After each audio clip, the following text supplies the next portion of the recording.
السلام علیکم، میرا نام ہے محمد عقیل اور آپ دیکھ رہے ہیں میرا یوٹیوب چینل جینیس کڈس۔ تو آج ہم پڑھیں گے ہفتم جماعت کی سائنس سے پہلا سبق پودوں میں تغذیہ یعنی نیوٹریشن ان پلانٹ۔ جاندار ہے وہ غذا کا استعمال کرتے ہیں، ہم بھی غذا کا استعمال کرتے ہیں۔ تو ہم غذا میں کیا کیا چیزوں کا استعمال کرتے ہیں؟ چاول، گوشت، انڈا، ترکاری، دودھ، دال دانے، گھی اور دوسرے قسم کے کئی سارے ہم غذائی اشیاء کا استعمال کرتے ہیں۔ تو ان غذائی اشیاء سے ہمیں حاصل ہوتا ہے کاربوہائیڈریٹس، پروٹین، وٹامن، چربی اور دوسرے معدنیات۔ ان تمام اشیاء کو ہم مغذی اشیاء یعنی نیوٹرینٹس کہتے ہیں۔ ہمارا اگلا سوال ہے کہ غذا ہمیں کیوں ضروری ہے؟ غذا ہمیں اس لیے ضروری ہے کیونکہ اس کے حاصل کرنے سے ہماری نشو و نما ہوتی ہے، یعنی ہم چھوٹے سے بڑے، پتلے سے موٹے، ایسی ہماری نشو و نما ہوتی ہے۔ اور غذا سے ہمیں توانائی بھی حاصل ہوتی ہے۔ اب توانائی کس لیے ضروری ہے؟ توانائی ہمیں ضروری ہے کام کرنے کے لیے، کھیلنے کے لیے اور ہمیں بیماریوں سے بچانے کے لیے بھی غذا ہمیں بہت ضروری ہے۔ اگلا ہمارا سوال ہے تغذیہ کیا ہے؟ تو ہم اپنی نشو و نما کے لیے اور توانائی حاصل کرنے کے لیے غذا کو حاصل کرتے ہیں اور اس غذا کا استعمال کرتے ہیں۔ تو غذا کر کے اسے استعمال کرنے کے طریقے کو ہی تغذیہ یعنی نیوٹریشن کہتے ہیں۔ تغذیہ کے دو اقسام ہیں، یعنی تغذیہ کو دو قسم میں بانٹا گیا ہے۔ پہلا خود پرورشی تغذیہ یعنی آٹوٹروفک نیوٹریشن اور دوسرا ہے ہیٹیروٹروفک نیوٹریشن یعنی غیر پرورشی تغذیہ۔ تو آئیے اب ہم اس تغذیے کے بارے میں سمجھتے ہیں۔ تو یہ خود پرورشی تغذیہ یعنی آٹوٹروفک نیوٹریشن کیا ہے؟ ہم جانتے ہیں کہ جتنے بھی نباتات ہیں وہ اپنی غذا تیار کرتے ہیں، یعنی ہم دیکھتے ہیں کہ آم کے درخت میں آم، سیب کے درخت میں سیب اور دوسرے کئی پیڑ پودے ہیں جو غذا خود تیار کرتے ہیں، اسی لیے ان کو آٹوٹروپس کہا جاتا ہے۔ لیکن دوسرے حیوانات جس میں انسان بھی شامل ہیں یہ اپنی غذا خود تیار نہیں کرتے بلکہ اپنی غذا کے لیے پیڑ پودوں پر اور دوسرے حیوانات پر منحصر ہوتے ہیں، اس لیے ان حیوانات کو ہیٹیروٹروپس کہا جاتا ہے۔ آئیے اب ہم پڑھتے ہیں کہ نباتات اپنی غذا کس طریقے سے تیار کرتے ہیں۔ نباتات کو اپنی غذا تیار کرنے کے لیے چند ضروری اشیاء کی ضرورت پڑتی ہے۔ اس کو ہم اس طریقے سے سمجھ سکتے ہیں کہ جیسا ہم گھر میں چائے بناتے ہیں تو چائے بنانے کے لیے ضروری ہوتا ہے دودھ، شکر اور چائے کی پتی۔ ان تینوں چیزوں کو ملا کر ہمیں آگ کا استعمال کرتے ہوئے چائے بناتے ہیں۔ اسی طرح پیڑ پودے بھی سورج کی روشنی کا استعمال کرتے ہوئے پانی اور کاربن ڈائی آکسائڈ کے اتحاد سے اپنی غذا تیار کرتے ہیں۔ پیڑ پودوں کا یہ عمل یعنی پانی اور کاربن ڈائی آکسائڈ کو استعمال کرتے ہوئے سورج کی روشنی کی مدد سے غذا تیار کرنا ضیائی تالیف کہلاتا ہے، جسے ہم فوٹو سنتھسس بھی کہتے ہیں۔ یہ فوٹو سنتھسس کا عمل یعنی ضیائی تالیف کا عمل پودے کے کون سے حصے میں واقع ہوتا ہے، یعنی کون سا حصہ غذا تیار کرنے میں مدد کرتا ہے۔ اسے ہم اس طریقے سے سمجھ سکتے ہیں، جس طرح ہمارا گھر ہوتا ہے، اس میں کئی سارے کمرے ہوتے ہیں، لیکن ایک خاص کمرہ ہوتا ہے جہاں پر صرف کھانا پکایا جاتا ہے، اس کمرے کو ہم کہتے ہیں کچن روم۔ اسی طریقے سے پودوں میں بھی بہت سارے حصے ہوتے ہیں، جیسے جڑ، تنا، پتے، پھل اور پھول، لیکن پودوں کا وہ حصہ ہیں جہاں پر یہ غذا تیار کرنے کا عمل واقع ہوتا ہے، یعنی پتوں کو پودے کا کچن روم بھی کہا جاتا ہے۔ تو آئیے اب ہم ضیائی تالیف یعنی فوٹو سنتھسس کے عمل کو تفصیل سے پڑھتے ہیں۔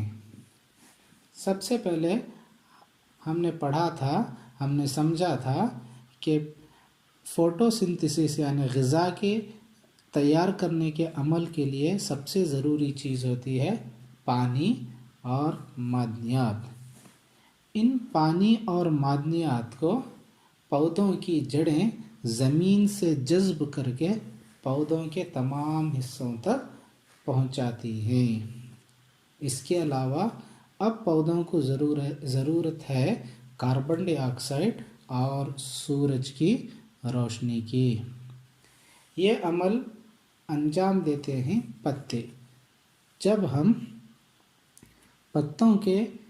پتے کا ایک باریک حصے کو نکال کر اسے جب ہم خوردبین یعنی مائکروسکوپ میں دیکھتے ہیں تو ہمیں کچھ اس قسم کا ایک ساخت یعنی ایک اسٹرکچر ہمیں نظر آتا ہے۔ اس تصویر میں آپ دیکھتے ہیں کہ ایک حصے کو دائرہ بنایا گیا ہے یعنی مارک کیا گیا ہے، وہ اس حصے کو ہم کہتے ہیں اسٹومیٹا، یعنی اسٹومیٹا ایک کمرے کے دروازے کے طرح عمل کرتے ہیں، یعنی یہ کھلتے اور بند ہوتے ہیں۔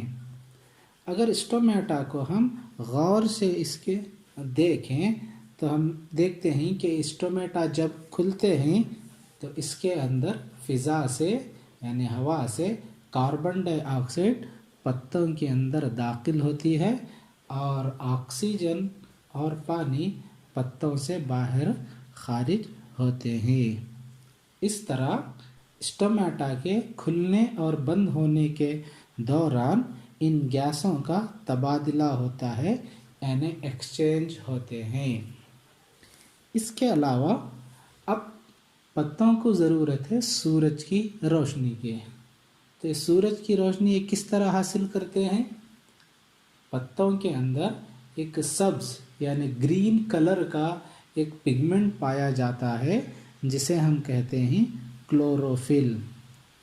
یہ کلوروفل سورج کی روشنی کو جذب کرتے ہیں۔ تو آخر میں پودے پانی، معدنیات اور کاربن ڈائی آکسائڈ کے اتحاد سے سورج کی روشنی کے موجودگی میں اپنی غذا تیار کرتے ہیں اور آکسیجن کو خارج کرتے ہیں۔ تو اس عمل کو ہم کہتے ہیں ضیائی تالیف۔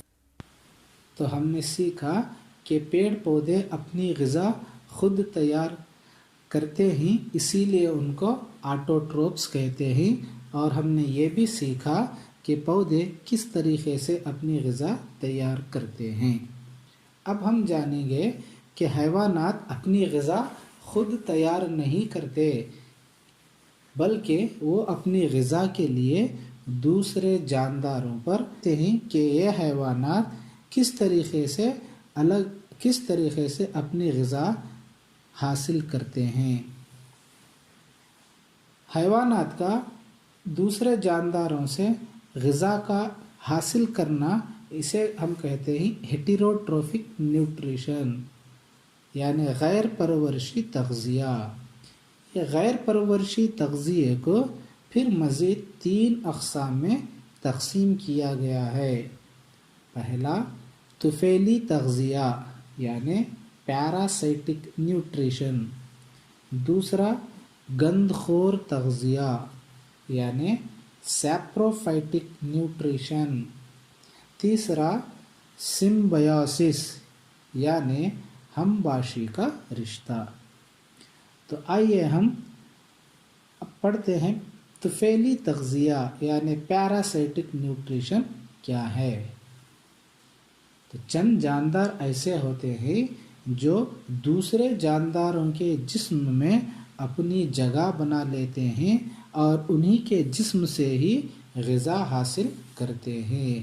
یعنی بہت سارے انسانوں کے سر میں جو جوئیں ہوتے ہیں، یہ جوئیں انسانوں کے جسم میں جگہ بنا لیتی ہیں اور انہی کے جسم سے غذا حاصل کرتے ہیں، اور کئی سارے بچوں کے یا بڑوں کے ان کے پیٹ میں بھی کیڑے موجود ہوتے ہیں۔ یہ کیڑے انسانوں کے جسم میں جگہ بناتے ہیں اور جو بھی ہم غذا کھاتے ہیں اسی غذا کو وہ کیڑے بھی حاصل کرتے ہیں۔ یعنی یہ جاندار دوسروں جانداروں کے جسم میں جگہ بنا کر انہی جانداروں سے بھی اپنی غذا بھی حاصل کر لیتے ہیں۔ اور تصویر میں آپ دیکھ سکتے ہیں کہ ایک بڑا درخت ہے اور درخت کے اوپر ایک پیلے کلر کی بیلیں اسے لپیٹی ہوئی ہیں۔ دراصل یہ جو بیل ہے، پیلے کلر کی جو بیل ہے، یہ اپنی غذا خود تیار نہیں کرتی، اسی لیے وہ اپنی غذا حاصل کرنے کے لیے یہ بڑے درخت سے اپنے آپ کو لپیٹ لیتی ہیں۔ تو اس بیل کو ہم کہتے ہیں امر بیل، یا پھر انگلش میں اسے ہم کیسکٹا بھی کہتے ہیں۔ دوسرے قسم کا تغذیہ ہے گند خور تغذیہ یعنی سیپروفائٹک نیوٹریشن۔ گند کا مطلب ہوتا ہے سڑی گلے چیز، یعنی تھوڑے جاندار ایسے ہیں جو سڑے گلے چیزوں سے اپنی غذا حاصل کرتے ہیں۔ آپ نے دیکھا ہوگا کہ جہاں پر کوئی چیز سڑ جاتی ہے تو اس کے اندر سے کیڑے نکل آتے ہیں، تو یہ جاندار، یہ کیڑے ان سڑے گلے چیزوں سے اپنی غذا کو حاصل کرتے ہیں۔ یا پھر آپ نے دیکھا ہوگا اپنے کچن میں ٹماٹر، آلو یا پھر کوئی چیز کو بہت دنوں تک اسی طریقے سے رکھنے سے اس کے اوپر سفید رنگ کی ایک پرت بن جاتی ہے۔ وہ سفید رنگ کی جو پرت اصل میں جو ہے وہ جراثیم ہیں، جسے ہم کہتے ہیں فنجائی۔ تو یہ فنجائی سڑے گلے چیزوں سے اپنی غذا کو حاصل کرتے ہیں۔ تیسرے قسم کا تغذیہ ہے ہم باشی تغذیہ یا پھر سمبیوسس۔ اس میں کیا ہوتا ہے کہ دو جاندار ایک دوسرے کو غذا کے حاصل کرنے میں مدد کرتے ہیں۔ مثال کے طور پر مونگ کے دال اور دوسرے دال دانوں کے پودوں کو نائٹروجن کی بہت ضرورت ہوتی ہے، لیکن فضا میں یعنی ہوا میں موجود نائٹروجن کو وہ پودے حاصل نہیں کر سکتے، اسی لیے ان کی جڑوں کے اندر ایک جراثیم یعنی بیکٹیریا موجود ہوتا ہے جسے ہم رائزوبیم کہتے ہیں۔ یہ یعنی بیکٹیریا ہوا کی نائٹروجن کو جذب کر کے اسے مٹی میں ملاتا ہے اور مٹی سے جڑیں اس نائٹروجن کو حاصل کرتے ہیں۔ اس طریقے سے یہ جراثیم پودوں کو نائٹروجن فراہم کرتے ہیں، بدلے میں پودے ان جراثیم کو غذا فراہم کرتے ہیں۔ تو اس طریقے کے تغذیے کو سمبیوسس یعنی ہم باشی کا رشتہ بھی کہتے ہیں۔ اور ایک قسم کے پودے ہیں جو کیڑوں کو اپنی غذا بناتے ہیں، ان کو ہم کہتے ہیں حشرہ خور پودے یعنی کیڑے کھانے والے پودے۔ انگلش میں ہم کہہ سکتے ہیں انسیکٹیوورس۔ یہ کیوں اس طریقے سے کیڑوں کو کھاتے ہیں؟ کیونکہ چند پودے ایسے ہوتے ہیں جن کو نائٹروجن کی بہت ضرورت ہوتی ہے، وہاں پر نائٹروجن کی بہت کمی ہوتی ہے، تو وہ نائٹروجن کو حاصل کرنے کے لیے کیڑوں کو مار کر اپنا نائٹروجن حاصل کرتے ہیں۔ تصویر میں جو آپ کو جو پودا نظر آ رہا ہے اس کا نام ہے پکچر پلانٹ۔ یہ کیڑوں کو کس طریقے سے مارتے ہیں؟ یہ دراصل بہت کیڑوں کو اپنے طرف کشش کرتے ہیں، جب کیڑا ان کے اندر داخل ہوتا ہے تو اسے وہ لپٹ جاتے ہیں، تو وہ کیڑوں کو اپنے اندر دبوچ کر ان کیڑوں کو مارتے ہیں اور ان کیڑوں سے نائٹروجن حاصل کرتے ہیں۔ تو آئیے اب ہم سبق کے آخر میں جانتے ہیں کہ ہم نے اس سبق سے کیا کیا سیکھا۔ تو ہم نے سیکھا کہ غذا سے ہمیں کاربوہائیڈریٹس، پروٹین، چربی، معدنیات حاصل ہوتے ہیں، ان کو مغذی اشیاء یعنی نیوٹرینٹس کہتے ہیں۔ اور ہم نے سیکھا کہ ہمیں غذا ضروری ہے، کس لیے؟ ہماری نشو و نما کے لیے، اور ہمیں توانائی فراہم کرنے کے لیے، اور ہمیں بیماریوں سے بچانے کے لیے۔ اور ہم نے سیکھا کہ غذا کو حاصل کرنا اور اسے استعمال کرنے کے طریقے کو کہتے ہیں، یعنی نیوٹریشن کہتے ہیں۔ تغذیہ کے 2 اقسام ہیں، پہلا خود پرورشی یعنی آٹوٹروفک نیوٹریشن، دوسرا غیر پرورشی یعنی ہیٹیروٹروفک نیوٹریشن۔ اس کے علاوہ سب سے اہم بات ہم نے سیکھی، پیڑ پودے اپنی غذا پانی اور کاربن ڈائی آکسائڈ کا استعمال کر کے سورج کی روشنی کی مدد سے اپنی غذا خود تیار کرتے ہیں۔ اس عمل کو کہتے ہیں ضیائی تالیف یعنی فوٹو سنتھسس۔ حیوانات اپنی غذا خود تیار نہیں کرتے، بلکہ وہ اپنی غذا پیڑ پودوں سے حاصل کرتے ہیں یا پھر دوسرے جانوروں سے حاصل کرتے ہیں۔ ایسے تغذیے کو ہم کیا کہتے ہیں؟ ہیٹیروٹروفک نیوٹریشن یعنی غیر پرورشی تغذیہ، اور ایسے جاندار کو ہیٹیروٹروپس کہا جاتا ہے۔ تو ہیٹیروٹروفک نیوٹریشن یعنی غیر پرورشی تغذیہ کے اہم 3 اقسام ہیں، پہلا طفیلی تغذیہ، دوسرا گندخور تغذیہ، تیسرا ہمباشی تغذیہ۔ اور اس کے علاوہ جو نباتات کیڑوں سے اپنی غذا حاصل کرتے ہیں ان کو ہم حشرہ خور پودے یعنی انسیکٹیوور پلانٹس کہتے ہیں۔ تو امید ہے آپ کو یہ سبق سمجھ میں آیا ہوگا۔ شکریہ۔ جاندار ہے وہ غذا